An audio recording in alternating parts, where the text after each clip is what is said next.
Dari gunung ke pesisir angin membawa cerita, nama yang lahir dari darah dan air mata. Hasan Ditiro bukan tokoh untuk dipinjam makna, ia simbol marwah Aceh bukan milik siapa-siapa. Sejarah kami bukan ruang untuk dipoles, bukan kertas kosong tempat kalian menulis. Ada perjuangan yang tak bisa direduksi menjadi manis, dan ada martabat yang tak boleh kalian habisi secara halus. Jangan jadikan sejarah kami alat menutup luka. Setiap kisah punya tanah tempat ia dijaga.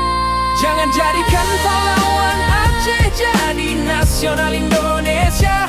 Nama itu lahir dari perlawanan, bukan dari meja-meja. Biarkan martabat tetap di tanah asalnya, karena tak semua warisan harus kalian bawa ke negara.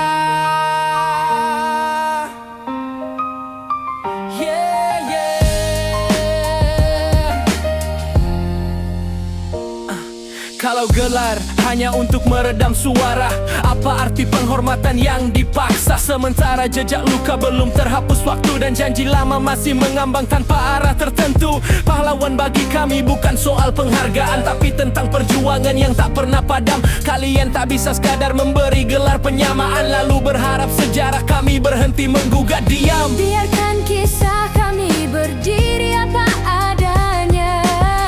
Jangan bungkam makna demi citra negara.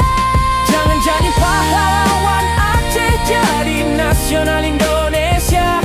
Nama itu lahir dari perlawanan, bukan dari meja-meja. Biarkan martabat tetap di tanah asalnya, karena tak semua warisan harus kalian bawa ke negara. Hormati perjalanan tanpa memutarnya kembali. Jangan ambil simbol yang tak kalian pahami. Pahlawan kami bukan alat politik negeri, ria milik Aceh ditulis oleh sejarah sendiri. Kami pahlawan Aceh jadi nasional Indonesia. Nama itu hidup di hati rakyat, bukan di piagam negara. Jika gelar dipaksakan untuk mengaburkan cerita, kami tetap berdiri menjaga sejarah apa